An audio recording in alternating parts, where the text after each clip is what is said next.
927, Amont Bridge. There is going to be a treaty, Osrith's son told her. And we are farmers whose interests are uncoupled from war. Finan looked at her doubtfully. Just after midsummer he had come back from Alba, back to Berwick after travelling with Edra back to Dunnottar. It was now a month since he had arrived back, and it had taken him this long to come to his parents with news. Caltigar had gone to see who the rider had been, and was less concerned about the identity of the person than if he had come from the south. Osrith had no men from Dunnottar now. Her warriors guarded her land, and those that Constantine had brought had gone to Ofoik. Osrith neither knew or wanted to know what had happened, and young Finan had joined in with the preparations for harvests and the guarding of his mother's borders.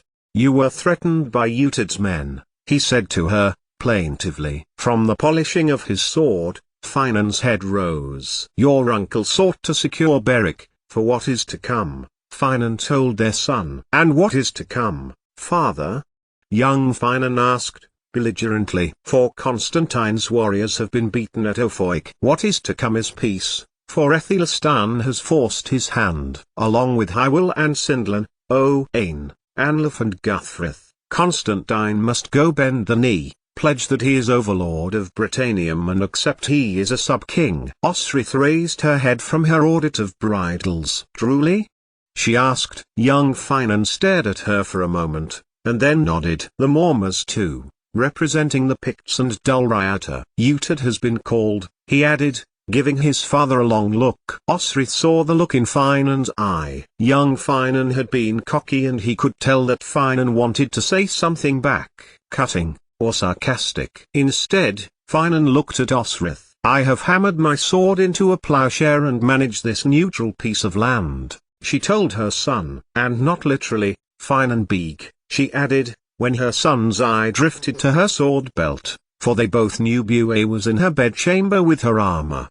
Osrith had been sworn to Mercia, once, and centuries before, her namesake had married a king of Mercia, Peda, and that Osrith had betrayed him for Northumbria, suffering assassination for it. And before Mercia, she had sworn to Domhnall, to Alba. She took a step to Finan Beeg. "So you must go with your lord, and I must go with mine," Osrith told him. At this, Finan turned and took 2 hasty steps to her, fear in his eyes as young Finan added, "There is about to be a big meeting with Aethelstan.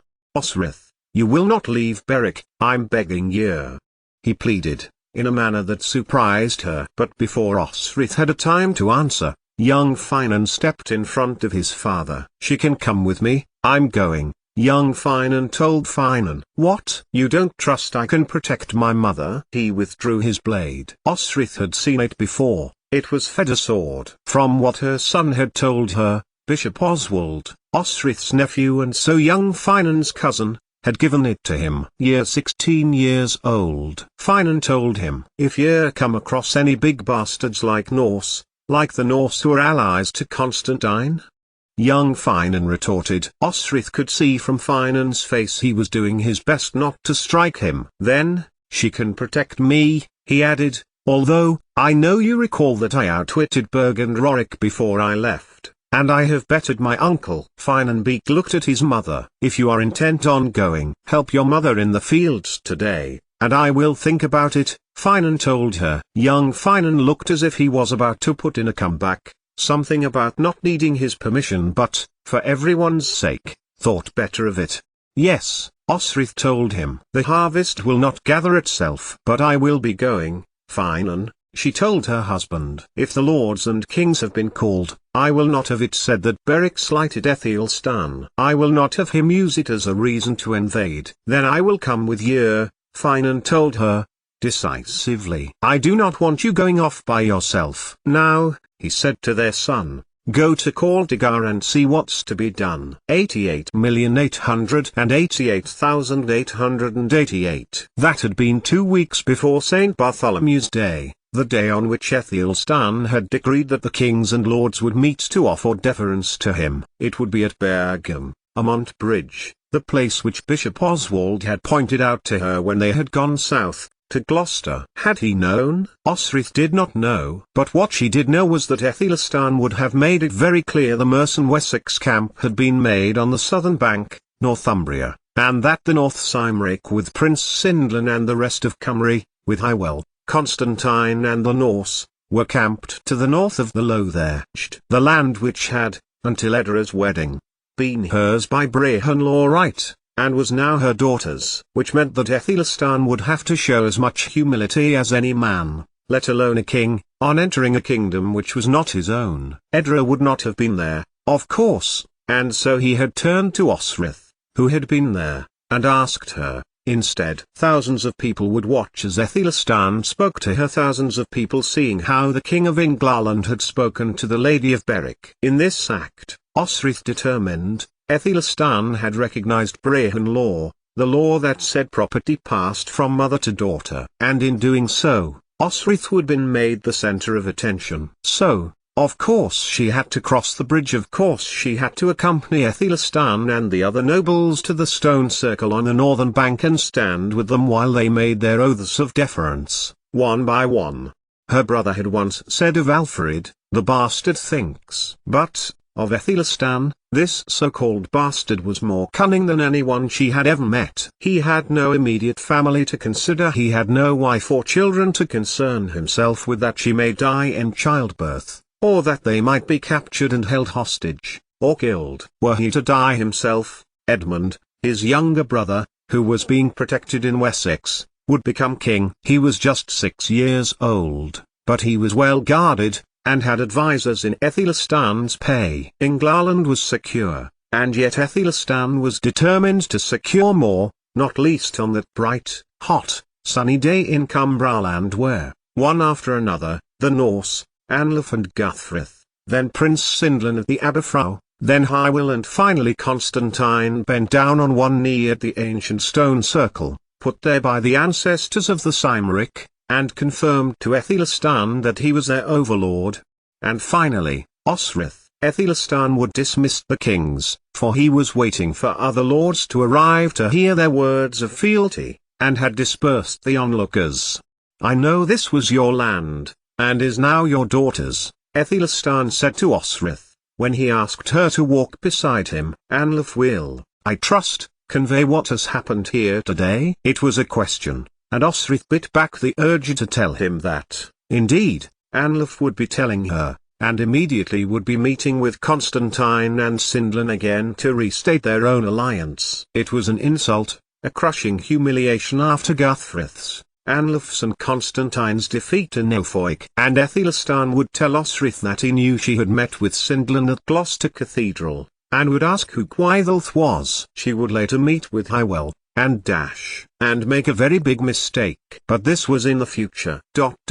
She had harvest to prepare for, lest Berwick starve. 88,888,888. It was a hot year that summer. Hay bales were smaller to prevent the risk of fire, and the young boys of the lands were visiting them with buckets of river water while the cattle ate them. Some would be stored for autumn food before the slaughter at the end of October, and Osrith was determined they would lose none to us. Young Finan had gone to visit Mund and his family across the Tweed that night, for the old man's even older father was unwell. Their son had visited the old man often, to hear stories and learn songs and poems, and Osrith bade him take cheese and bread. I've made a bath in the pantry, Rhea told her, when Osrith eventually came back in. Her wonderful housekeeper had even brought in the leaves Osrith used to remove the dirt, but she was almost too exhausted to strip off and get into the copper. When she did, however, the waters soothed her aching joints and Osrith relaxed a little, before dressing in a fresh shirt and breeches, tipping away the water for Rhea who, she suspected, was pregnant again. And then, going up to their room, Osrith took off her clothes again and looked at her body. Not lean tight skin anymore, her small breasts, though bound for many decades in her shirt, sagged and her buttocks were flat. Her stomach had a small pouch. She saw how Ute had looked at women. Finan must see her body too. Osrith did not hear Finan come in, but he too had washed, his hair was damp and he looked at Osrith's naked body in amusement. Please, leave me, Osrith told her husband, glancing at the ravages of time on her form. "If you want another woman, just—" But Finan closed the door behind them and crossed to her. "What's brought this on?" he asked, concerned. "I mean, there's no harm in looking. I see how you look at the young farmer over at Wetherell when he comes with tribute dash." "My body is not as it once was," Osrith told him, and turned, striding to their bed and pulled back covers, getting in. Finan followed her and pulled them from her and looked at her all over, already straining in his own breeches. "What would you do?" asked Finan of her, afterwards. "If I were ...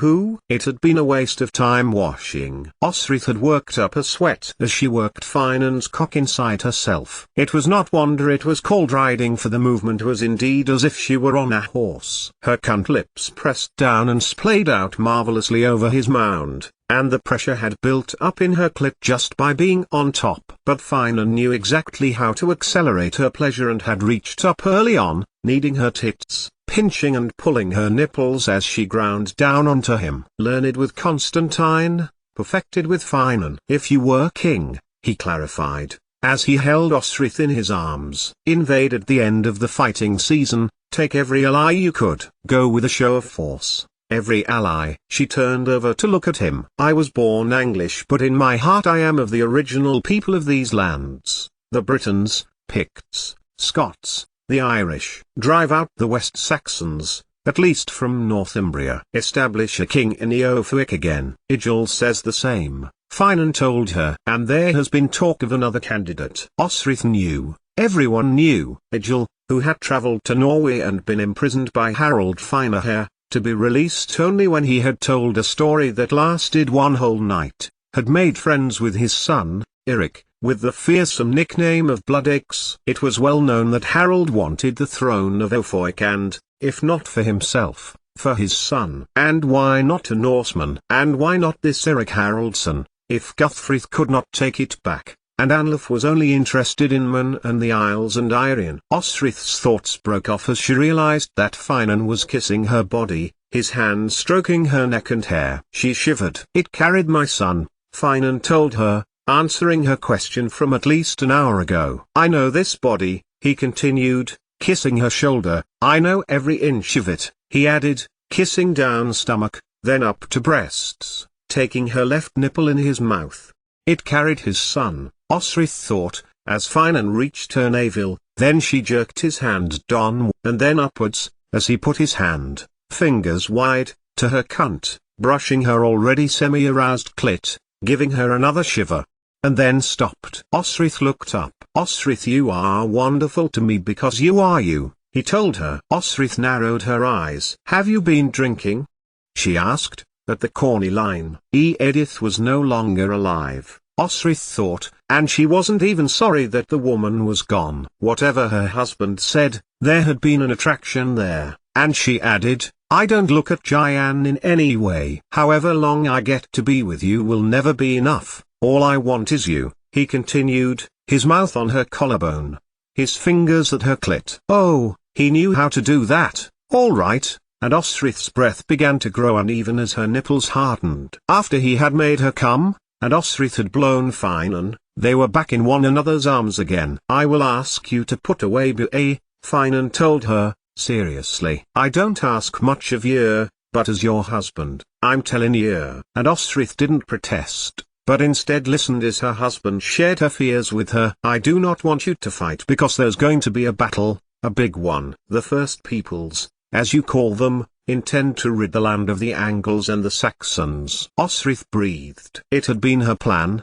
thrown frivolously to Constantine and Anlaf on Isle Vanin, on the day Edra had married. "Between who?" Osrith asked. Finan turned to her, his brow creasing. "Who do you think?" he asked. Osrith played along, or part played, for she knew little, really, of any solid plan. "Constantine?" "He is a Gael. He is not of the First People. It is only through his mother's line he can claim to be Pictish." "As you," Finan told her, kissing her head. "It is his land. By denying it, and fighting it, by having you to repel the warriors Constantine still sends, tells everyone who watches that they know, too, that Constantine's claim to the wall is legitimate. But there is a counter-claim. Aethelestan wants to claim to the northern sea, and I am in the middle, in northern Bernicia. Gododine, I know you dream of an independent Northumbria, but this land is in the center of a potential battlefield. Finan told his wife, I was gifted this land. I wed Asenid, Osrith replied, softly, by Constantine. Finan broke off, almost spitting the name. Let us not talk of him. Instead, Finan tongued the skin under her breast, working his way down her scar, his hand feeling up her leg. Osrith obliged him by parting her knees. Where were we?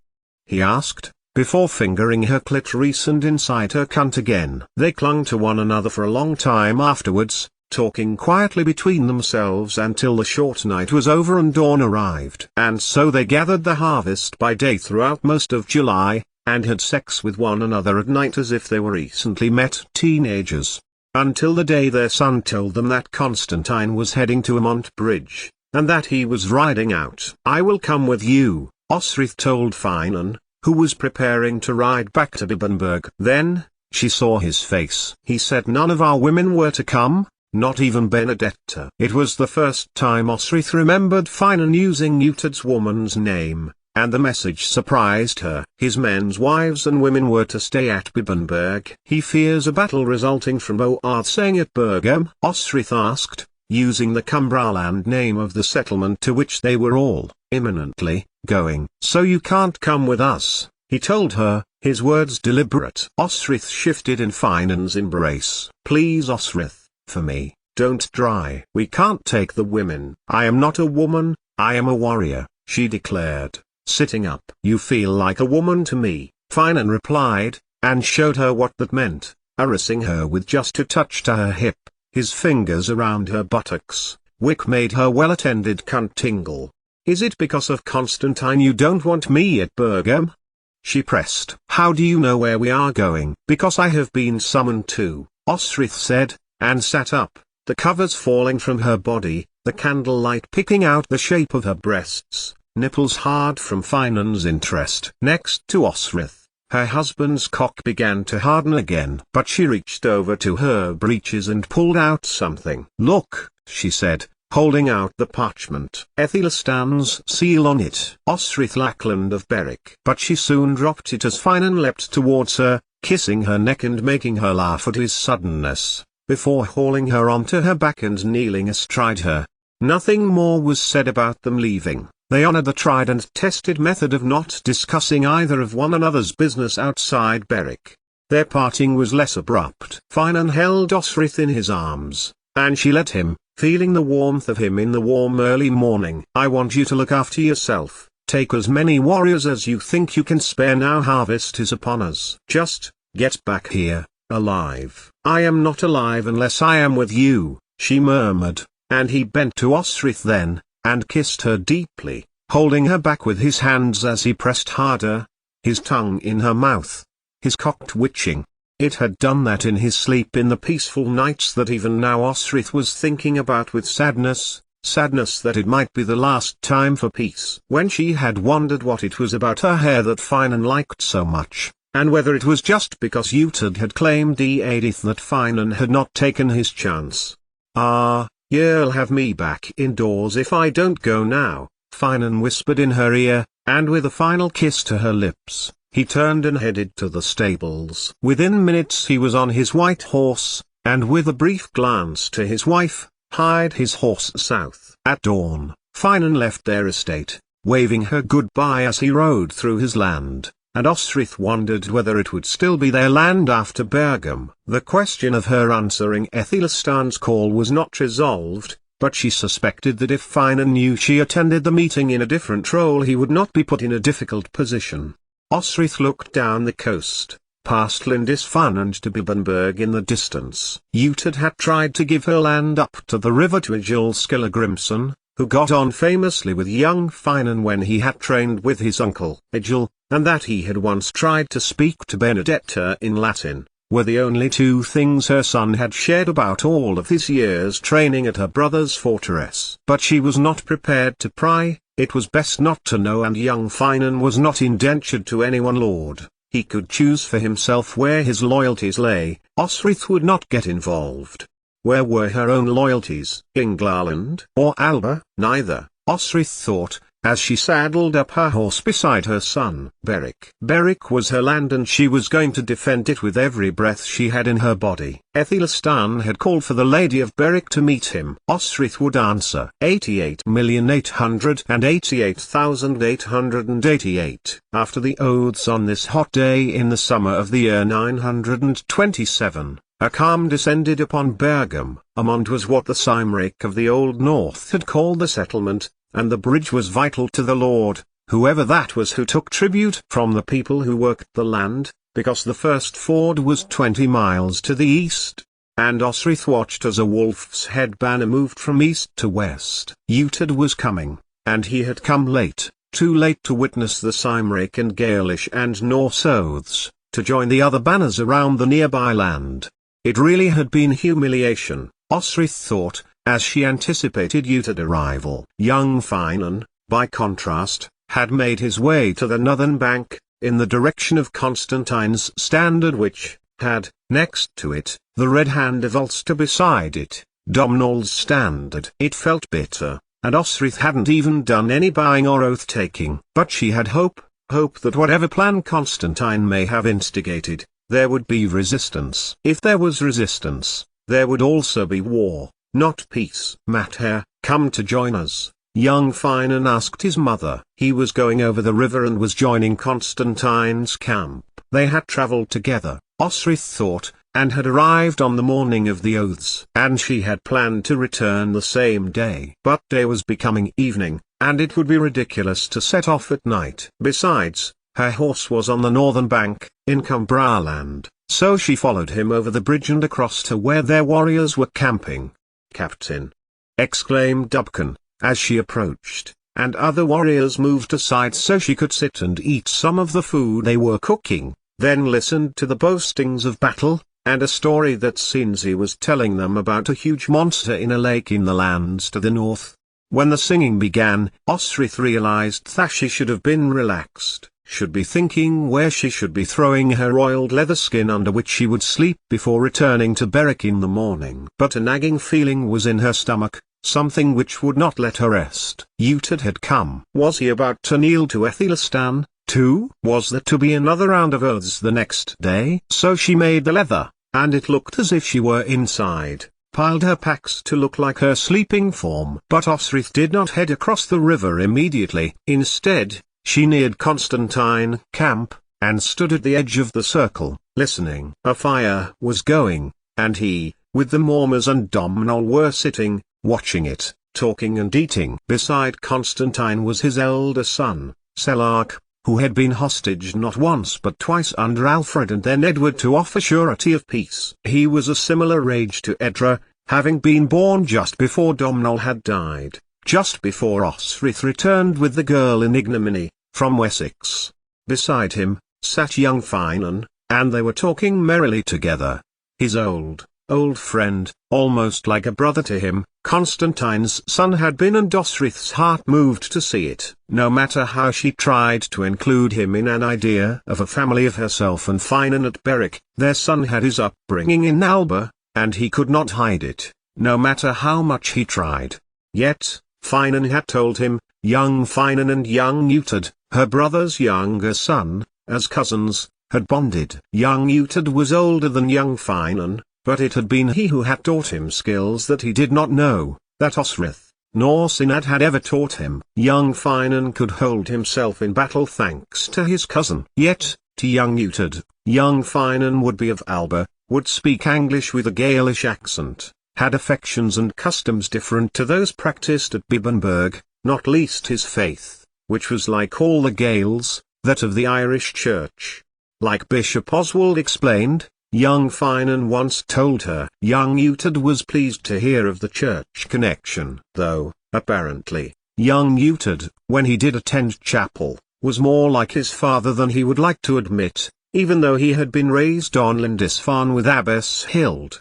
Osrith listened harder to what was being said, in Gaelish and sometimes Pictish, but there was nothing untoward there. Osrith concluded just boasting and chatter, Domhnall telling a story of Irian, a well-worn one of his ancestor Neil, but maybe, she heard the king of Alba say the name Mildoop. Edra had told her a long time ago that Constantine had taken to calling young Finan by that name. At the time, she had thought he might be succumbing to the madness that had taken his cousin, King Domhnall, or that grief had overcome him. Now she wasn't too sure. But she put it out of her mind when she heard the name, Hywel. Constantine was confiding that, although the king of Deheubarth had sworn to the Cymric-Alba Norse alliance, he had far too readily given his oath to Aethelstan. He has Welsh honours, Engus declared, using the Anglish word for the Cymric. Had he picked it up in Mercia? Osrith remembered hearing her warriors, Elfkin, Oshir, Falkbald, Egelfrith, even their commander Miral, even Lord Aldhelm refer to the Cymric like this. Such was the trickery of the Cymric, such was the emptiness of their promises to the Mercians, to stop raiding, to stop claiming the land to the east which they called, Lost Lands, Lugr, which is what Hywel ought to remember, Osrith told herself, and surely he did. Surely it was the will of every Cymric person to want the English and the Saxons gone from Britannia, so they could reclaim their lands. She had to know, she had to find out, to speak to Hywel. 88,888,888. It was easy to find Hywel's camp. Whether the first sign was that the drake cock, banner of the red dragon, flew high from a tree, or the soft, Cymric tongue diffusing through the people. It was an atmosphere of easiness, the first easiness she had seen, and it was particularly noticeable, Osrith thought, seeing as Hywel had supposedly deferred Cymru to Aethelstan. Just beyond, under the banners of England, would be the Mercians, her Mercians, to whom Osrith's heart was drawn. She had led them well, and they had served her well, at a time when she had no other sanctuary in the country. How did they feel about Aethelstan's expansionism? Aldhelm was, of course, one of Aethelstan's advisers, and Aethelstan himself, though nominally the king of Wessex, was culturally Mercian. He too had managed to survive in that land too, where few judged and what was valued was loyalty to the land, impoverished by a lack of king. By being surrounded by other kingdoms. Loyalty to other Mercians was shown in kind, and as such, one such as Aethelstan, born of Wessex, and another such as herself, born in Northumbria, could find sanctuary, and survive, and thrive. So she turned from the England settlement lest she hurry to her dear friends and comrades, and went instead to the Cymric. Osrith listened, so she could detect the West Cymric, rather than the North Cymric of Prince Sindlan, and she headed in that direction. An arrow shot through the air as she stepped out from one tent side heading towards where Osrith assumed Hywel to be. Ute had turned, the point of the arrow skimming the side of his head. She froze. Was her brother seeking Hywel too? What other business did he have here? She looked at the arrow's wake. It had come across the water, and could not have come too far, for it was large. Only a bow made of oak or yew, favoured of the West Mercians, or the Cymric could have used such an arrow. Yet the Cymric were here, and Mercia was camped even further south. Osrith followed, and that was when it all went wrong. 88,888,888. Not much was said of value. Ute seemed to be offhand, disengaged with the conversation. Hywel, too, was giving her brother vague answers, although he was definite about the fact that it was not a Cymric who had shot at him, despite the weapon. Gwyddulf of the North Cymric. Hywel's voice came, shortly after Ute had left. How he had known she was there Osrith did not know, but she stopped, and turned, acknowledging the name she had given herself at the position given to her by Prince Sindlan and the Northern Cymric warriors. We should talk, Hywel continued, making it altogether clear that Osrith slipping back to her temporary abode for the night was not going to be on the cards. But Osrith wanted to speak to him too, so she made sure Hywel Dda saw her bow her head to him, in deference to his claim to be king of all the Cymric, and followed him into his tent, where her brother had just been. King Hywel, Osrith began, but the man held up a hand. He was old now, older than she remembered, long, white hair fell to his waist and his beard to his chest. Yet his circlet of bronze, seemingly of imitation of that of Athelistan, for Osrith could not remember Hywel wearing a symbol of kingship at Deheubarth, shone as if it were newly polished, which it may well have been. How much of this was outward deference, Osrith wondered, for the Cymric were nothing if they were not survivors, and apparent makers to whoever may be more powerful, keeping their faith, like their holy wells and sacred landmarks close to them. So she was determined to listen, and not talk, not share what she wanted to say to the man, which was to challenge him over the supposed alliance with Constantine and the Norse, for she knew she would not get a straight answer. And some time later, Hywel had spoken, and spoken of Cymru to Osrith in northern Cymric, and extracted an agreement from her. It was bold, and relied on Osrith playing the long game. But it would prove to be a mistake. Osrith was to be Gwaithilth to the North Cymric, in order to cement Cymric unity. That was her part of the bargain, and Hywel would never invade Alba lands. But what of the agreement you have with Constantine? She asked. And there was the mistake. That is between kings. Gwaithilth of the Hen Ogledd, Hywel told her. Be the figurehead the Aberfraw Cymric need, worry not of Beric, and be sure that the Cymric and the Gaels will unite, in the end. 88,888,888. It was only when she was leaving the Cymric area south of the river that Uhtred saw her. Osrith was making to cross the Lotha, but had been held up by a group of Cymric, northern Cymric, for it had been Prince Sindlan who had hailed to her. Did you see that? Uhtred said to Finan, pointing across the field. They had been strolling around the encampment, to get to grips with the locations of all of the factions. The Cymric have bowed to my sister. That I did, Finan told him, then shook his head. No, I am not telling ye. If ye find out another way, I didn't tell ye.